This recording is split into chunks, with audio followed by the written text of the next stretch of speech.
로마서 2장 24절로부터 29절, 제가 24절부터 받들어 봉독해 올립니다. 기록된 바와 같이 하나님의 이름이 너희 때문에 이방인 중에서 모독을 받는도다. 내가 율법을 행하면 할례가 유익하나 만일 율법을 범하면 내 할례는 무헬나게 되느니라. 그런즉 무할례자가 율법의 규례를 지키면 그 무할례를 할례와 같이 여길 것이 아니냐. 또한 본래 무할례자가 율법을 온전히 지키면 율법 조문과 할례를 가지고 율법을 범하는 너를 정죄하지 아니하겠느냐. 무릇 표면적 유대인이 유대인이 아니요 표면적 육신의 할례가 할례가 아니니라. 오직 이면적 유대인이 유대인이며 할례는 마음에 할지니 영에 있고 율법 조문에 있지 아니한 것이라.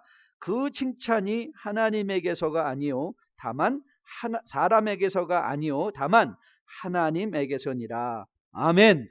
언젠가 아내가 인물 다큐를 하나 보고 있었는데 제가 옆에서 이렇게 살짝 함께 엿보며 본 적이 있습니다. 지금 실명을 거론해서는 좀 미안은 하지만 그래도 우리에게 좋은 예가 되니까 그 인물 다큐는 서정희 씨에 관한 다큐였습니다. 서정희가 누구예요? 서정희 씨는요, 우리에게 유명한 코미디언이면서 목사신 우리 서세원 씨의 아내 되는 사람이었습니다. 지금은 두 사람이 이혼을 했죠. 이 가정은 처음부터 가정이 시작되면서부터 굉장히 충격을 준 가정이었습니다. 너무도 미모의 어린 모델이었던 서정희 씨. 물론 저희 아내와 견줄 바는 아니지만 우리 아내가 안 보이지 왜? 아, 아, 어린 나이에 미모의 그 모델이 이 서세원 씨와 결혼했다는 것부터 굉장한 충격이었습니다. 그리고 또 이 서정희 씨가 거의 완벽에 가까운 저희가 보기엔 좀 집착스러워 보였는데 아이들을 양육하는 거나 집안을 데코레이션 하는 것이 정말 프로페셔널 이상으로 그래서 책까지 나와서 베스트셀러가 되기도 하였습니다. 그 후에 이 서세원 씨가 각종 사업 스캔들로 충격을 주더니 또 갑자기 미국에 와서 신학을 하고 목사가 된 것도 충격이 되었습니다. 이미 이전에 서정희 씨가 정말 우리 한국말로 하면 똑순이, 똑똑하기가 정말 똑부러지기로 이름난 그런 여인으로 굉장히 소개가 많이 되었기 때문에 아울러 살림의 전문가일 뿐 아니라 이 믿음에도 굉장히 좋다는 얘기를 많이 들어서 야 정말 아내가 남편을 이렇게 영향을 미칠 수 있구나라는 데 또 한 번 충격을 받고 또 얼마간은 두 사람이 교회를 개척해서 또 서정희 씨가 전도사 사역을 하면서 또 한동안 목회를 하는 걸 보고 또 충격을 받기도 하였습니다. 하지만 얼마 전에 이 엘리베이터 안에서 서정희 씨가 남편 목사 서세원 씨에게 폭행당하는 장면이 이 만천하에 인터넷을 통해서 유포되면서 완전히 충격 도가니였죠. 겉으로 보기에는 너무도 완벽하고 믿음의 가정이고 모든 면에 정말 완벽을 추구했던 가정인 것처럼 보였는데 너무도 안에는 썩어 있고 언어 폭력과 피지컬 육체적인 폭력과 학대로 이 가정이 파멸일보 직전이었다는 거예요. 더 충격적인 사실은 이혼 소송이 시작되면서 이런 학대 및 폭력 현상은 최근에 일어난 일이 아니라 결혼 때부터 이미 이런 어뷰즈가 시작되었고 저는 이 서정희 씨의 고백이 참 마음에 와닿았어요. 그분이 이렇게 얘기를 하더라고요. 이 사람이 목사만 되면 변할 줄 알았어요. 그런데 목사가 돼도 변하지 않은 거예요. 여러분 본문 28절 29절 말씀을 한번 보십시오. 본문 28절 29절 무릇 표면적 유대인이 유대인이 아니요 표면적 육신의 할례가 할례가 아니라 오직 이면적 유대인이 유대인이며 할례는 마음에 할지니 영에 있고 율법의 조문에 있지 아니한 것이라. 그 칭찬이 사람에게서가 아니요 다만 하나님에게서니라. 자 사랑하는 성도 여러분, 저는 오늘 여러분에게 정말 묻고 싶습니다. 만일 여러분과 저가 오늘 하나님의 심판대 앞에 선다면 과연 여러분의 삶은 어떻게 주님께 평가를 받으시겠습니까? What would God say to you? 오늘 바울은 본문에서 굉장한 충격적 선언을 하고 있습니다. 이 충격적 선언은 율법을 잘 지키는 것 같아 보이는 표면적인 행위들이 참된 유대인을 만드는 게 아니라는 거예요. 또 한 가지 본문의 무서운 경고는 표면적인 행위들은 얼마든지 인위적으로 조작될 수 있다는 거예요. You can fabricate your life. You can manipulate your life. 우리는 겉으로 얼마든지 fabrication, 인위적으로 조작된 삶을 살 수 있다는 거예요. 그래서 이런 경고와 함께 바울은 이렇게 선포하죠. 표면적 유대인이 아니요. 표면적 육신의 할례가 할례가 아니다. 아무리 겉이 그럴듯해 보여도 내면이 어긋나 있으면 아무 의미가 없다는 거예요. 내면이 어긋나 있으면. 그런데 여러분, 바울의 선언이 과연 유대인에게만 국한된 것일까요? 겉으로 드러난 행위들이 유대인을 만들 수 없다면 우리의 믿음은 어떻겠습니까? 우리의 겉으로 드러난 믿음이 우리를 참된 성도로 만들 수 있는 것일까요? 여러분이 예배에 출석하시고 무슨 봉사를 하고 헌금을 하고 선교를 가고 뭘 한다 할지라도 만일 우리의 내면이 온전하게 설정되어 있지 않다면 그건 더 비극이죠. 더 비극이죠. 그래서 저는 오늘 여러분과 이런 중대한 신앙의 명제를 앞에 두고 오늘 본문 말씀을 깊이 묵상하는 가운데 그러면 어떻게 하면 우리는 표면적 성도가 아니라 내면적 성도, 참된 성도로 세워줄 수 있을까? 저는 오늘 여러분과 두 가지 교훈을 집중해서 묵상하려고 하는데요. 첫째는 여러분과 저가 먼저 믿음의 본질을 이해하는 것이에요. Understand the very essence of faith. 믿음의 본질을 먼저 이해하고 그 다음에 두 번째는 Understand the purpose of faith. 믿음의 목적을 이해하는 거예요. 이 두 가지를 우리가 분명히 알아야 돼요. 믿음의 본질이 뭐냐? 그리고 믿음의 목적이 뭐냐? What is the essence and the purpose? 이 두 가지를 우리가 이제 한번 살펴보려고 합니다. 자, 본문 25절, 27절을 우리 같이 한번 봉독해 보도록 하겠습니다. 자, 25절과 27절 같이 읽죠. 시작. 내가 율법을 행하면 할례가 유익하나 만일 율법을 범하면 내 할례는 무할례가 되느니라. 그런즉 무할례자가 율법의 규례를 지키면 그 무할례를 할례와 같이 여길 것이 아니냐. 또한 본래 무할례자가 율법을 온전히 지키면 율법 조문과 할례를 가지고 율법을 범하는 너를 정죄하지 아니하겠느냐. 김도현 박사님께서 쓰신 내가 사랑하는 로마서라는 책을 보면 오늘 이 본문에 나오는 유대인의 할례에 대해서 아주 적절하게 잘 설명을 해주고 계세요. 이 할례는 표면적으로 드러난 유대인을 결정짓는 가장 중요한 특징이었습니다. 그래서 유대인들은 남자아이들에게 8일 만에 할례를 베풀었는데요. 이 할례를 유대인들은 선민의 표식으로 매우 자랑스럽게 여기고 할례 받지 않은 사람과는 식사도 하지 않을 정도였습니다. 여러분 이걸 하시면 갈라디아 2장의 사건이 떠오르실 터인데요. 갈라디아서 2장을 보면 게바가 안디옥에 이르렀을 때에 책망받을 일이 있기로 내가 그를 대면하여 책망했다. 바울이 게바, 베드로 사도를 책망한 장면이었는데요. 그가 책망받았던 이유가 어디 있는가? 이 갈라디아서 2장은 이렇게 설명합니다. 야고보에게서 온 어떤 이들이 이르기 전에 게바가 이방인과 함께 먹다가 그들이 오매 그가 할례자들을 두려워하여 떠나 물러가매 남은 유대인들도 그와 같이 외식함으로 바나바도 그들의 외식에 유혹되었다. 그러니까 이방인들과 잘 밥을 먹고 있다가 갑자기 야고보 유대인 계통의 성도들이 왔다 그러니까 게바가 슬쩍 거기를 떠나버린 거예요. 이방인들과 밥 먹는다는 정죄를 받기 원하지 않기 때문에. 아울러 이 김대원 박사에 의하면 유대인들은 이 할례 때문에 많은 핍박을 받기도 하였습니다. 이 예루살렘 성전을 모독한 이 헬라 제국이 4대 왕국으로 분할되어 있을 때 예루살렘을 점령한 이 안티오쿠스 에피파네스라는 황제가 있는데요. 이 사람은 유대인을 너무 학대하면서 만일 할례를 베풀면 그 부모와 자식을 죽여서 성전 벽에다 걸어버렸어요. 그러니까 할례를 금지시키기 위해서. 그럼에도 불구하고 유대인들은 그것이 자기의 선민의 특징이기 때문에 할례를 너무 목숨과 같이 중요시 여기고 베풀고 받았던 것이죠.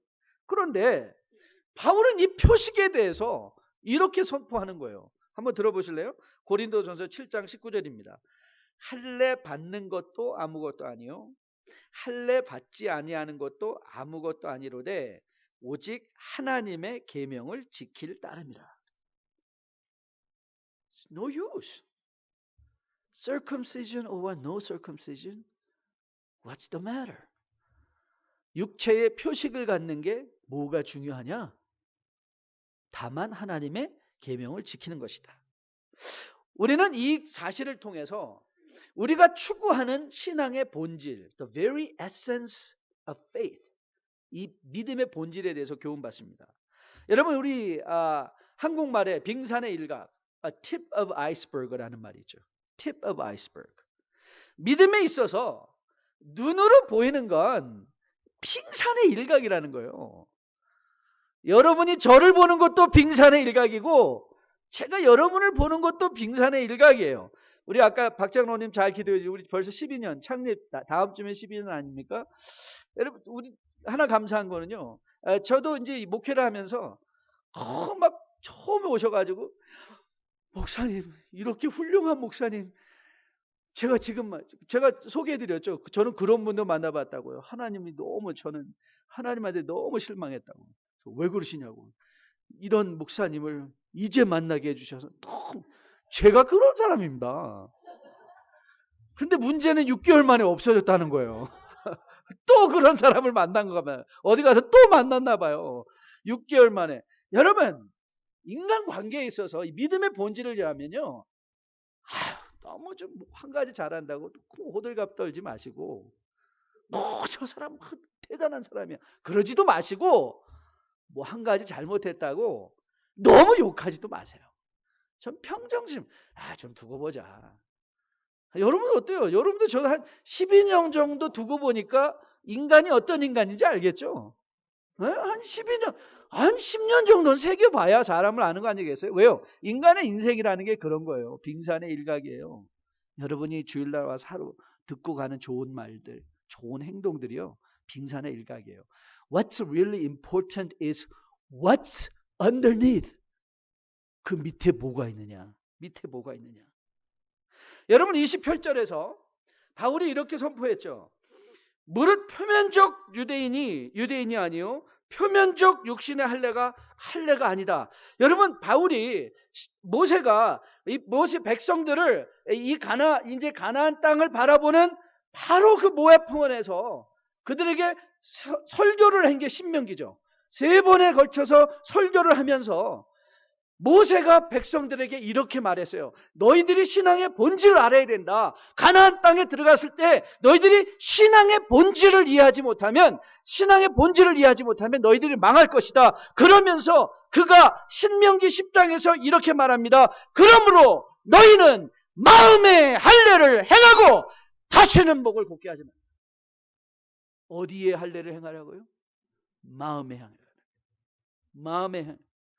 요엘 선지자는 정말 주님 앞에서 넘어지고 정말 쓰러지고 주님 앞에 죄를 짓고 있는 이스라엘 백성을 향하여 그가 이렇게 호소했습니다. 여호와의 말씀에 너희는 이제라도 금식하고 울며 애통하고 마음을 다하여 내게로 돌아오라 하셨나니 너희는 옷을 찢지 말고 마음을 찢고 너희 하나님 여호와께로 돌아오라. 옷을 찢지 말고 마음을 찢고 돌아오라. 여러분 마음의 할례를 행하라. 옷을 찢지 말고 마음을 찢으라. 자, 이 말이 교훈하는 게 무슨 의미겠어요? 그렇습니다. 믿음의 본질은 여러분의 마음, 우리의 내면에 달려있다는 것을 보여주는 것 아니겠습니까? 우리의 내면의 문제라는 거예요. 그래서 여러분 여러분이 보고 있는 사람들은요, 빙산의 일각이에요.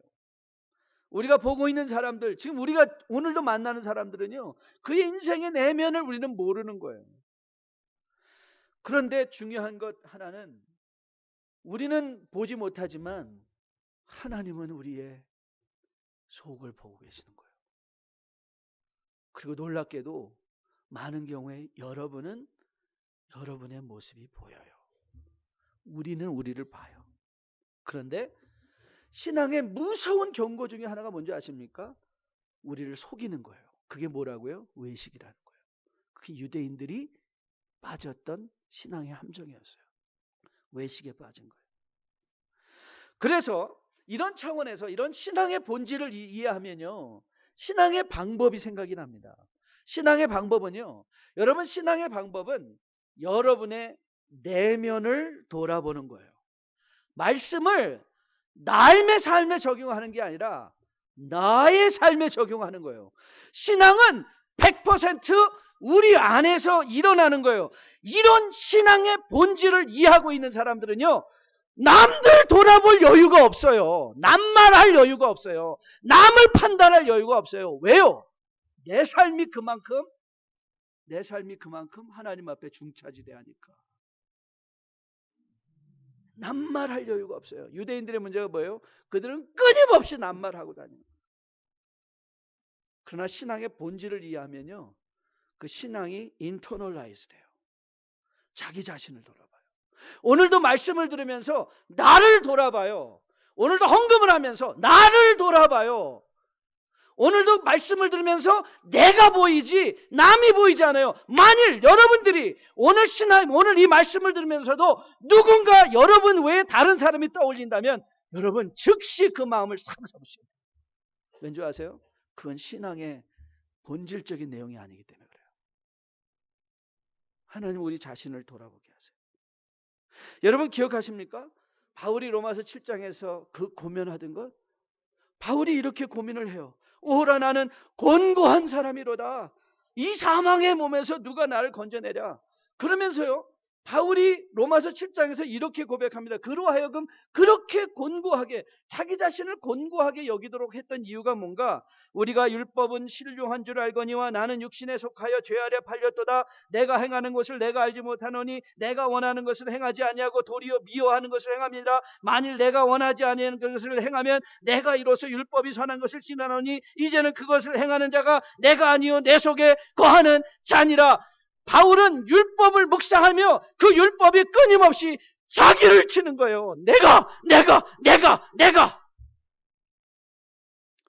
바울이 바울 된 건 믿음의 본질을 알았기에 그는 하나님과의 관계 속에서 자기를 돌아볼 줄 알았어요. 자기를 끊임없이 자기를 돌아보는 거예요. 여러분, 빌 하이버스 목사님이 쓴 책 중에 Who are you when no one is looking?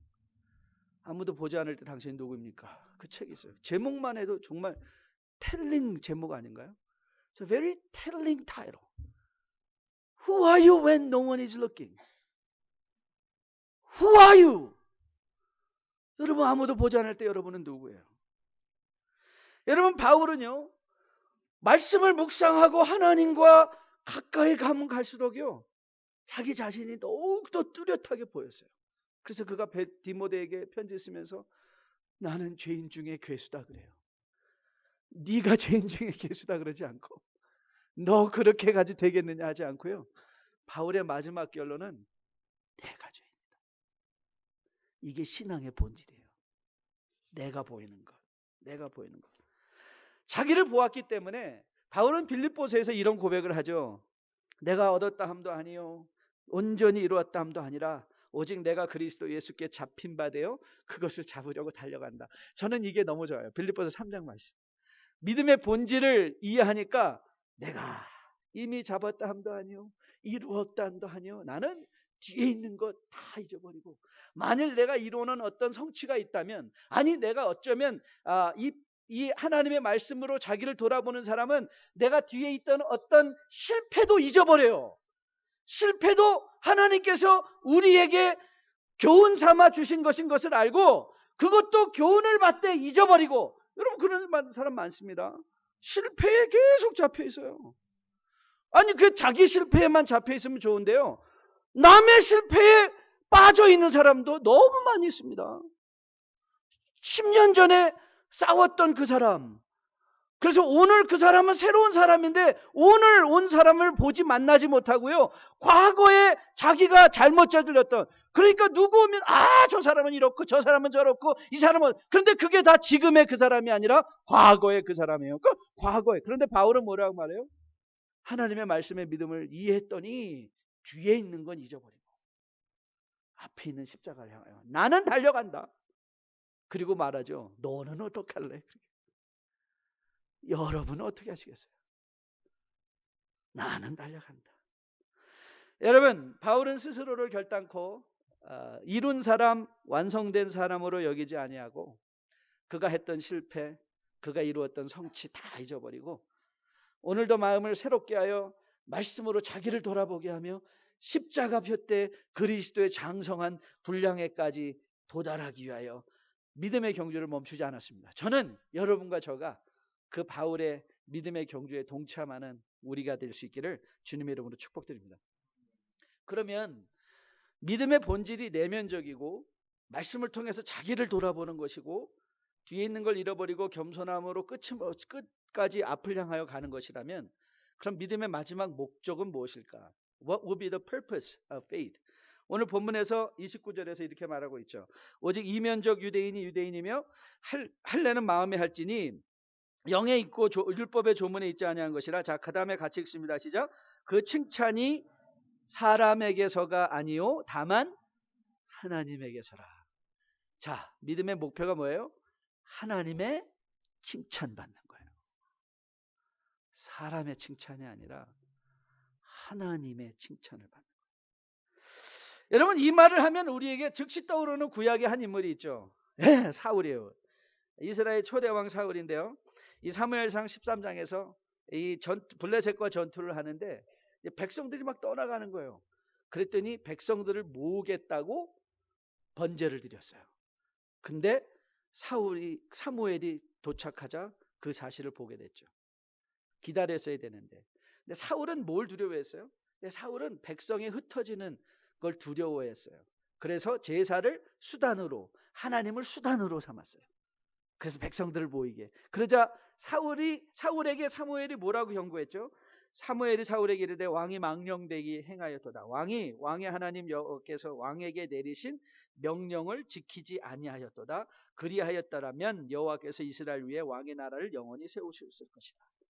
여러분 사무엘상 15장에 가도 여러분 최근에 읽으신 거니까 잘 기억하실 거예요. 사무엘상 15장의 사건 아말렉의 전투가 나오죠.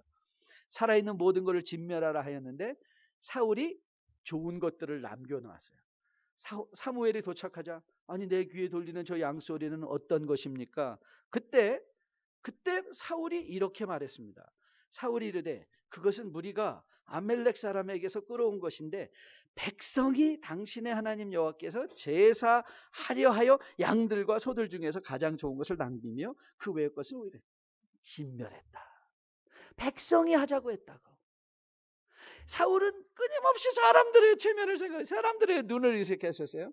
그러자 그 유명한 사무엘상의 이 구절 기억하시죠? 사무엘이 이르되 여호와께서 번제와 다른 제사를 그의 목소리를 청종하는 것보다 좋아하시겠나이까. 순종이 제사보다 낫고 듣는 것이 수양의 기름보다 낫습니다. 그래서 누구를 듣는 것? 하나님을 듣는 것. 여러분 사울과 비교되는 또 한 인물이 있어요. 갈라디아서의 바울입니다. 바울이 이렇게 고백했어요. 이제 내가 사람들에게 좋게 하랴 하나님께 좋게 하랴. 사람들에게 기쁨을 구하랴 내가 지금까지 사람의 기쁨을 구하였다면 그리스도의 종이 아니다. 그리스도의 종이 아니다. 여러분 우리는 이 사실을 통해서 몇 가지 중요한 인생의 목적을 이루기 위한 교훈을 받습니다. 가장 먼저는요. 여러분과 저의 인생을 심판하실 분이 계시다는 사실을 기억하는 거예요. You know, your action, your words, it's being measured. 이거 굉장히 중요합니다. 하나님이 내 말과 내 행동을 오늘도 계수하고 계시다. 그걸 깨달으면요, 그건 하나님의 임재의식이거든요. 내가 화나서 분노할 때 하나님 이것도 보고 계시지. 내가 누군가에 대해서 미움이 확 복받쳐 오를 때 하나님 이것도 측정하고 계시겠지. 누군가를 칭찬해 줄 때 하나님 이것도 측정하고 계시겠지. 실패한 것을 그리스도께서 우리를 보듬어 안고 끌어안아 주듯이 괜찮아. 그래서 내가 죽었잖아.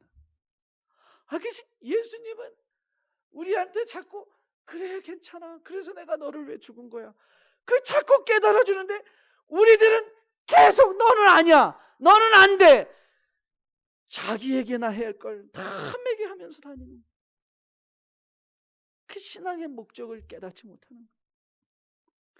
여러분, 사람은요, 우리의 성배의 목표가 아닙니다. 그래서 우리는 저의 목표는요, 여기서 사람들을, 여러분들을 쌩쌩한 눈이 뺑뺑뺑뺑 돌아가는 제자들로 만들어내는 게 제 목표가 아닙니다.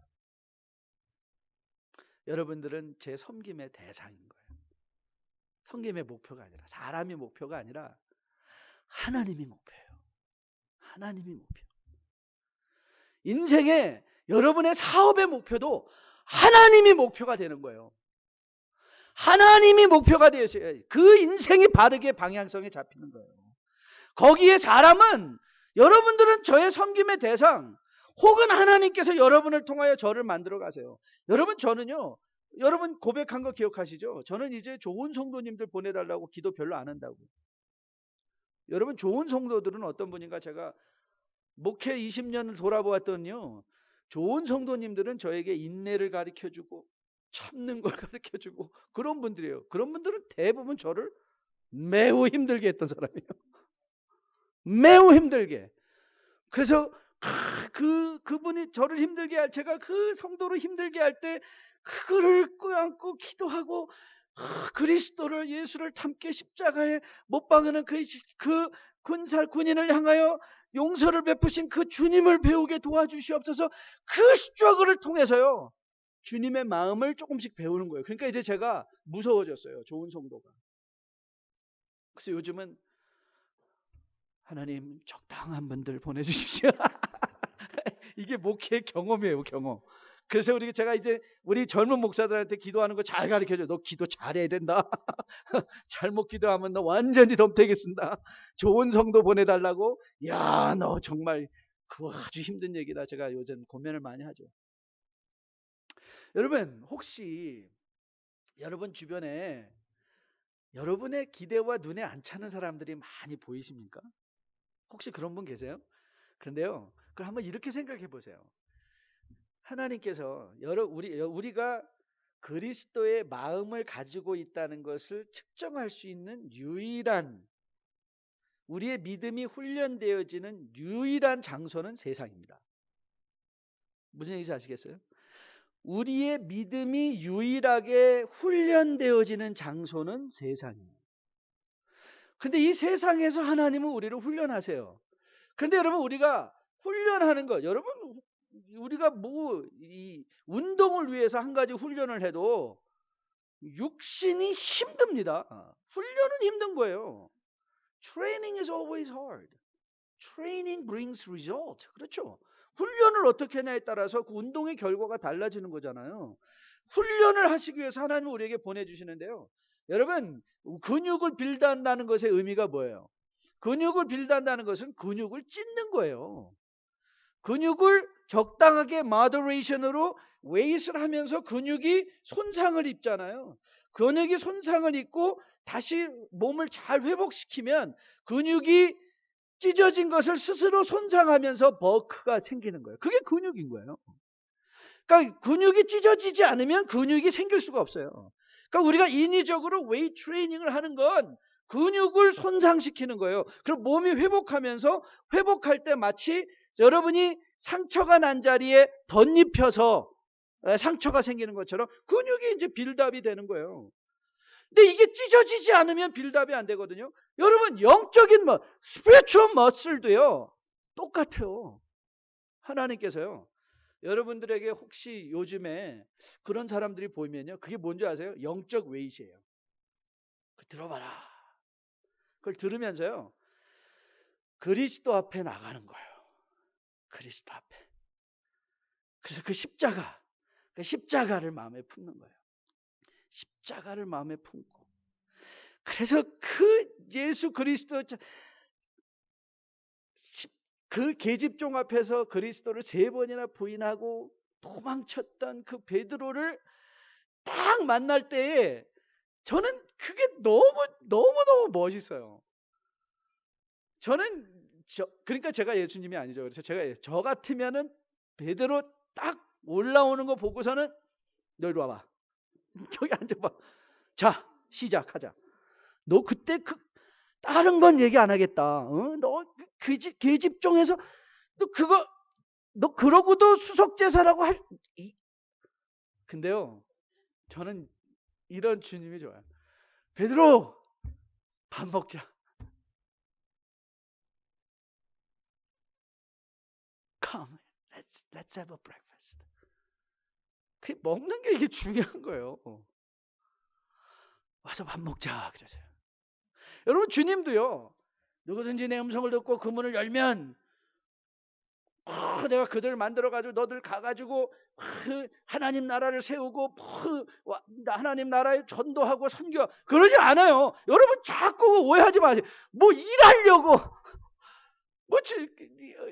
제가 좀 어떤 한 설교를 계속 듣고 있는데요, 제가 자꾸 마음이 불편해요. 맨날 끝날 때마다 세일즈 피치를 하세요. 오늘 이거 해야 된다고, 오늘 저거 해야 된다고 막 그러는데요, 아니에요. 주님은요, 여러분에게 뭐라고 하시냐면,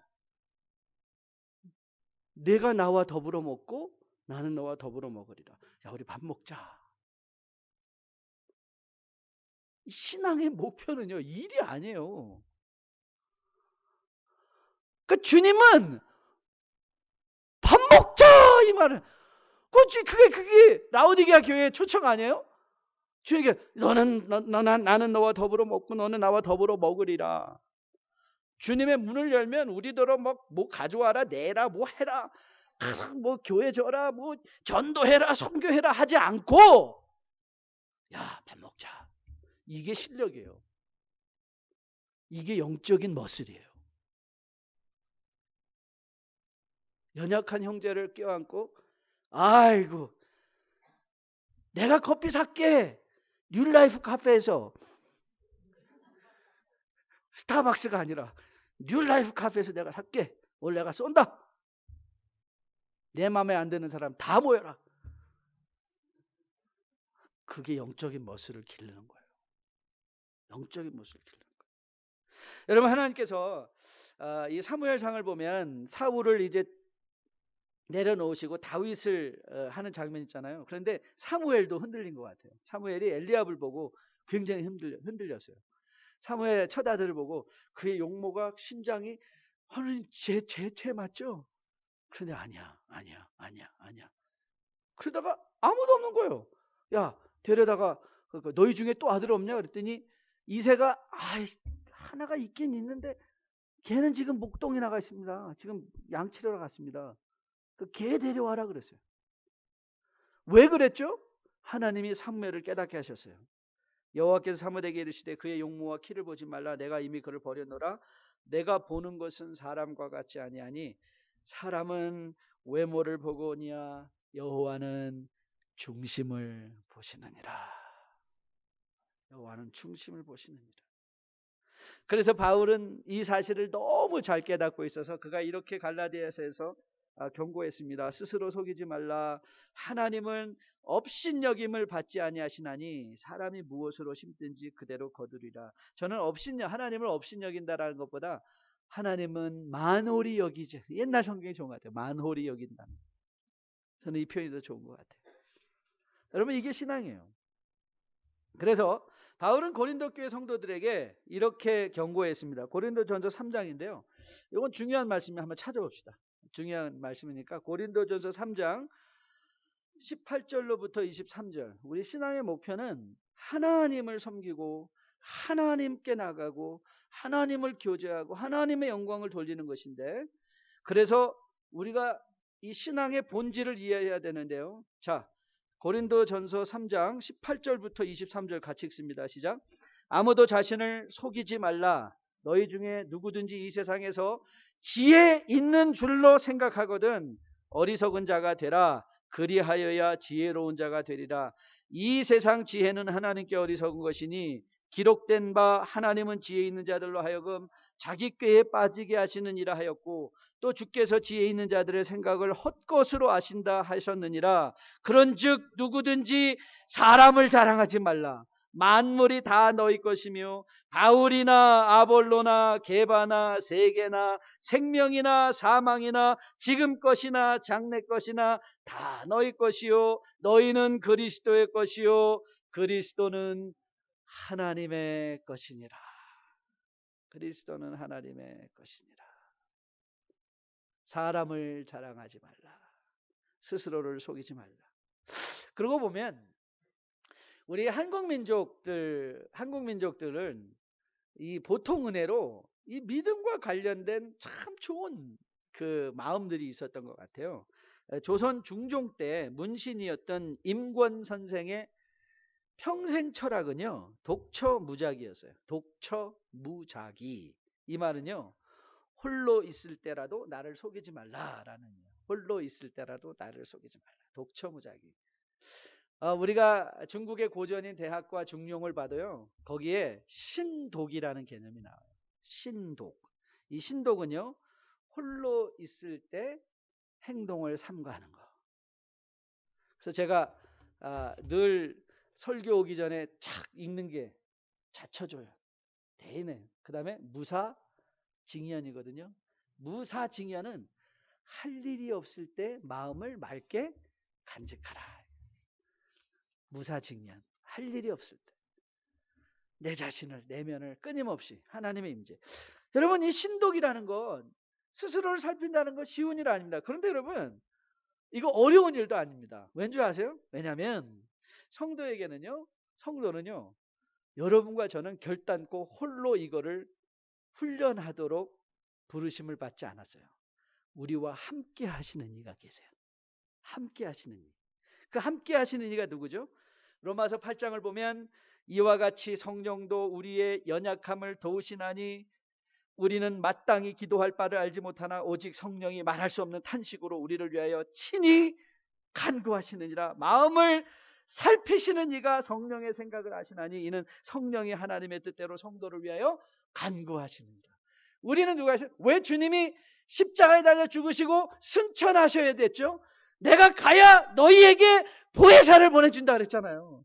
우리가 예수 그리스도를 믿는 그 순간에 성령은 우리 가운데 오셔서 끊임없이 우리를 위하여 탄식하시고 끊임없이 우리의 마음을 두드리시며 우리가 왜 여러분에게 말씀을 묵상하시고 매일 성경을 여러분이 꼭 신앙생활에 동반하셔야 된다고 하는 말이 어디에 왜 제가 그렇게 말씀하죠? 내가 매일 성경을 많이 여러분들에게 구독해서 커미션을 만든 게 아니라 그거 아니라고 그랬어요. 그렇죠? 여러분의 삶이 말씀으로 채워지기 시작하면 그 말씀을 통해서 성령이 역사하시는 거예요. 그래서 우리 자신을 돌아보게 하고 우리의 신앙의 마지막 목표인 하나님 앞에 설 때 칭찬받는 종으로 서게 하시려고 저는 이 성령에 민감한 여러분과 저가 되어 신앙의 본질, 나를 돌아보게 하고 혹이라도 여러분의 다른 사람들이 막 보이기 시작하면요, 그 성령께서 여러분에게 주신 경고예요. 스탑. 무릎 꿇고 십자가를 바라봐라. 그리고 너 자신을 다시 한번 주님 앞에 내어놓으라. 저는 이 주님의 음성을 여러분과 저가 들으면서 이제 앞으로 같이 함께 펼쳐가는 뉴라이프를 통해서 여러분 좋은 성도님들 많이 만나시고 그래서 그 십자가에 이 영적인 머슬들이 온전하게 세워지셔서 주님 앞에 설 때 칭찬받는 우리 뉴라이프의 백성들 다 될 수 있기를 주님의 이름으로 축복드립니다. 주 약속 안에서 내 영혼